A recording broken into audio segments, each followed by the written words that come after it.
జై శ్రీరామ్ అండి అందరికీ. కృష్ణం వందే జగద్గురుం.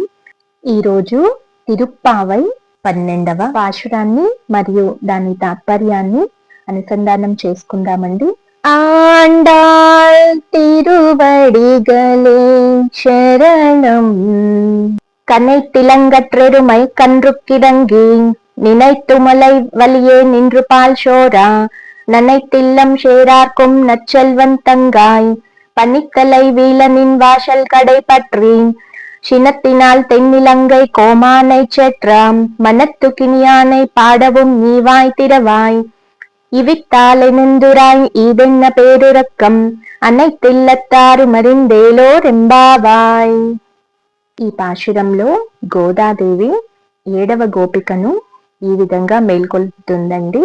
ఏమని అంటే, తగునటువంటి చిన్న వయసునందు గల గేదెలు తమ తమ యొక్క దూడలు క్షీరమును గ్రోలుటకై రాకుండటచే కలిగిన తమ పొదుగుల యొక్క బాధచే అరుచుచు ఆ దూడలు వచ్చి త్రాగుచుండినవనే భావముతో తమ యొక్క స్తనముల ద్వారా విరామము లేక ఏకధారగా పాలను కార్చుచు నీ ఇంటినంతటిని బురదమయము చేస్తున్నాయి. ఈ విధమైన అధిక సంపదను కలిగి కృష్ణుని విడువక ఉండెడి గోపవీరుని యొక్క సోదరి, క్రింద బురదయై మా శిరములపై చల్లనైన హిమము తడిపివేయుచున్నను నిన్ను విడిచి వెళ్ళలేక నీ గృహము యొక్క చూరును పట్టుకొని వ్రేలాడుచుంటిమి. తనకు చెందిన వస్తువును అపహరించినాడనే ఆగ్రహముతో కన్నులకింపుగా నిర్మితమైన లంకానగర ప్రభువగు రావణుని చిత్రవద గావించిన మనోరంజక మూర్తియగు ఆ శ్రీరాముని గూర్చి గానమునరించుచున్నాము. అయినప్పటికీ నీవు నోరు విప్పకున్నావే, ఇకనైనను లేచి రావమ్మా. అబ్బా, ఇదెక్కడి అతి దీర్ఘమైన నిద్ర. ప్రక్కన ఇళ్ళ వారందరూ లేచి నీ యొక్క మొద్దు నిద్ర గురించి తెలుసుకుంటున్నారు కదా. ఆండాళ్ తల్లి ఈ పాశురంలో మనకు ఏమని వివరిస్తుందంటే, లక్ష్మణ స్వామి వలె శ్రీకృష్ణుని ఎడబాయకుండా నిరంతరం కృష్ణానుభవాన్నే కోరుకునే తపనలో తమ స్వధర్మాన్ని కూడా త్రోసిపుచ్చే ఒక గోపుని చెల్లెలను మేల్కొల్పుతున్నారు.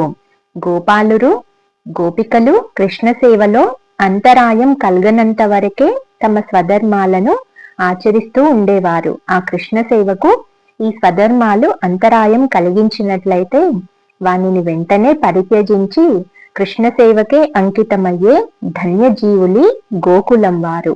ఈ గోపిక కూడా ఇట్టి భావ సంపద కలిగినటువంటిదే.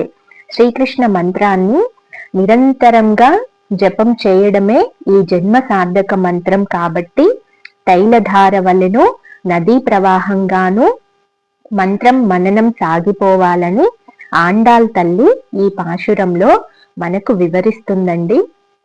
మరొక విషయం కూడా మనం తెలుసుకోవాలండి. ఏంటి అంటే, ఈ గోపబాలిక సోదరుడికి శ్రీకృష్ణుడంటే అమితమైన ప్రేమ కదా. అందుకే తన నిత్య కర్మలను వదిలి కృష్ణుడు వెంటే ఉండేవాడు. లోకంలో కర్మలు 2 రకాలుగా ఉంటాయండి. ఒకటి లక్ష్మణుడి కర్మ, రెండవది భరతుని కర్మ. లక్ష్మణుడు రాముణ్ణి విడిచి ఉండనని రాముడు వద్దన్నా ఆయన వెంటే వచ్చాడు. తను రాముని సేవలో మరచి నిత్య కర్మలను పెద్దగా చేసేవాడు కాదు. అదే భరతుడు రాముని ఆజ్ఞతో నంది గ్రామంలో ఉంటూనే రాజ్యపాలన చేశాడు, నిత్య కర్మలను పాటించేవాడు. ఇక్కడ మనం గమనించాల్సింది ఏంటంటే, భరతుడు నిత్య కర్మానుష్ఠానం చేసింది రాముని కోసమే, లక్ష్మణుడు నిత్య కర్మలను మానింది రాముడి కోసమే.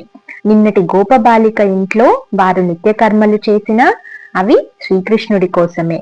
ఈ రోజు గోపబాలిక ఇంట్లో వారు నిత్య కర్మలను వదిలివేసినా అవి శ్రీకృష్ణుడి కోసమే. ఈ విధంగా మనం కూడా లక్ష్మణుడిలా ఉన్నా భరతుడిలా ఉన్నా కర్మ ఎలా చేసినా అది కృష్ణ అనుసంధానంలోనే ఉండాలి అని ఈ పాశురం ద్వారా మనం తెలుసుకోవచ్చండి. ఇదండి ఈరోజు 12వ పాశురము. రేపు 13వ పాశురంలో మళ్ళీ కలుద్దాము. జై జవాన్ జై కిసాన్ జై శ్రీరామ్. ధర్మో రక్షతి రక్షితః. కృష్ణార్పణం.